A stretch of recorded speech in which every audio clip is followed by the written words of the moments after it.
Hey everybody, welcome back to the channel. Welcome to the video. Thank you for tuning in. Today we're going to do a quick review over the Certina DS PH200m dive watch. And as you can see, here's the watch. And it comes packaged in this very cool Pelican case type watch box with the Certina logo on top. Very nice quality packaging. As you can see, I have it on a blue shark NATO right now. It comes with a mesh bracelet as well as a blue NATO strap.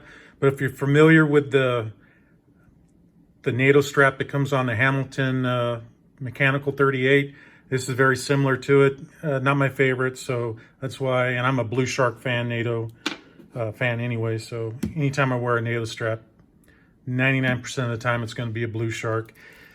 And I was really, one of the reasons I got this variant of the watch, it comes a couple different variants on NATO's, leather straps, and this mesh strap. I got the mesh strap, but I was kind of disappointed in it.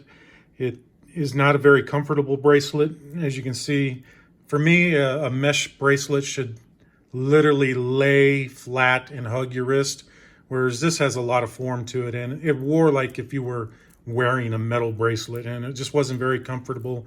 And the butterfly clasp really dug into the under wrist, so it didn't stay on this bracelet long before I threw it on a NATO.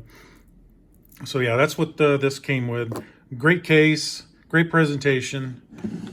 Let's move that aside and let's jump into the watch here. This is the Certina DS. The DS stands for double security. It's Certina's construction marketing package. That's basically what it means. It has increased number of seals with a reinforced case back and the screw down crown. So I think it's just some extra measures taken to ensure the water resistance, which is 200 meters. So yeah, let's go over the dimensions. The case measures across at 42, 13 millimeters high, which a lot of it is that boxed crystal, as you see. 20 millimeter lug width and a 52 lug to lug. Now, as I said, the case, the dimensions is marketed as 42, but if you look on this watch, the bezel has a overhang all the way around. So the case itself is actually about 40 millimeters, but with that, you see the way the bezel overhangs, it comes in at its widest point at 42. So the watch wears like a 40 millimeter, but has a wrist presence of a 42, if that makes sense. It has a very nice look at me wrist presence. When you have this watch on, you see the watch. It's not a watch that just disappears on your wrist. It has a great wrist presence to it. And let's take a look at the case back real quick. I like Certina's artwork on this case back. It's a great embossed sea turtle, as well as the almost like scales going around the case back. Great texture to them.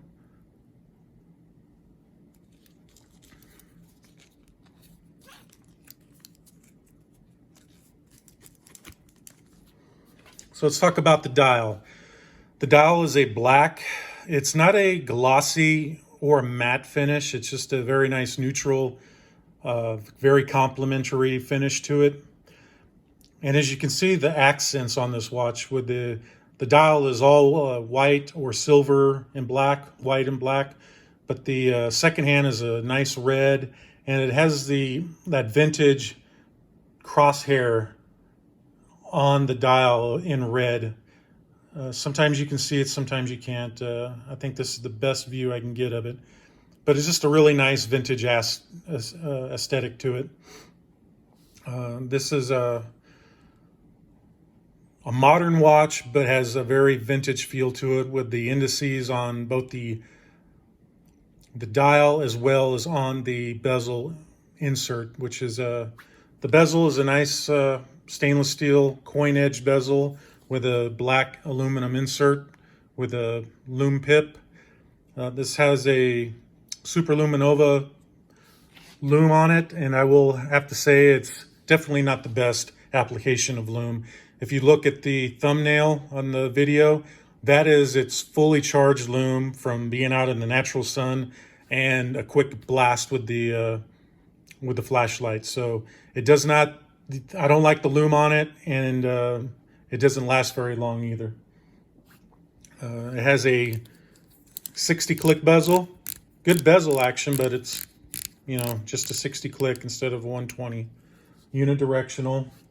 Screw down crown. It has the Certina logo on it. It's kind of hard to see in this light, but it's there. You kind of see it there. It's the same logo that's at the 12 o'clock, that circle type logo, but it is a signed crown. Has the date function, date complication at the 3 o'clock. 200 meter water resistance.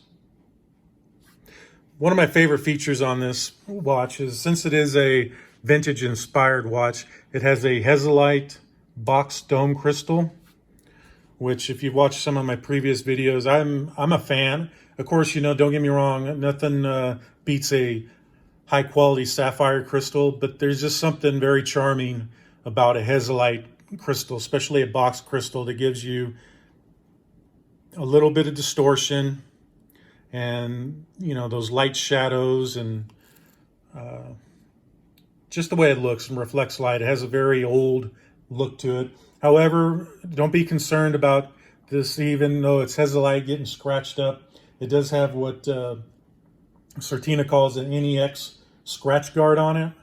So it has a, you know, an application of scratch resistant on it as well. So, and I wear this watch. Funny, when I first got this watch, going back to the mesh bracelet, I did not wear it as much as I thought because of the bracelet was uncomfortable. And so a few months ago, I threw it on a NATO strap, and it just became a weekly wear. At least one day a week, sometimes 2 days a week, I wear this watch now. So it's funny how changing a bracelet or a strap out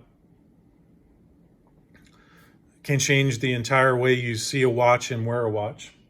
It is powered by the Certina Powermatic 80 movement, which is based off the Sellita 2824-2, I believe.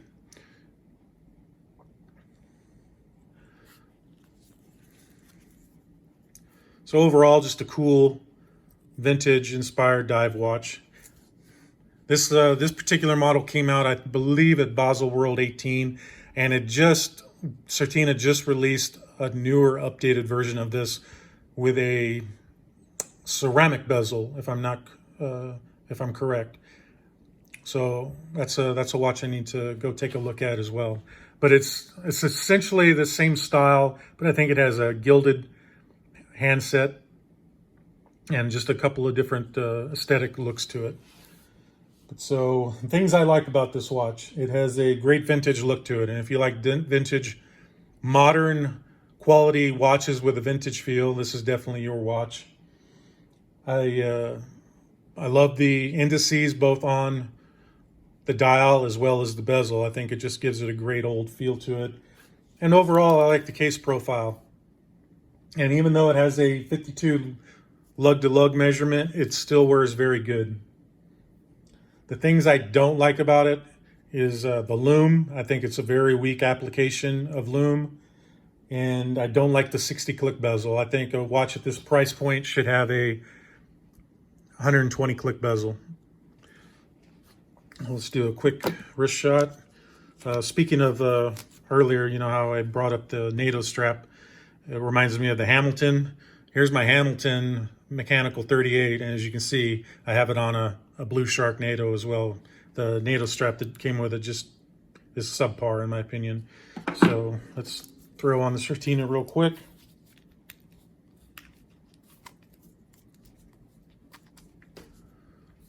That's my 7¼ inch wrist, give you some perspective. There we go.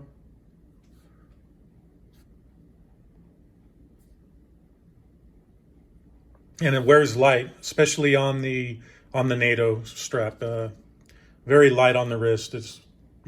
Sometimes you don't realize it's there, but as you can see, it has great wrist presence. So it's kind of best of both worlds. You have the wrist presence of it, but you don't have the clunky weight. So yeah, there you go. That's my review on the Certina DS PH200m. Thank you for tuning in, and I appreciate your time. If you like the video, please like, subscribe, and click the bell notification. I appreciate it. Thank you very much.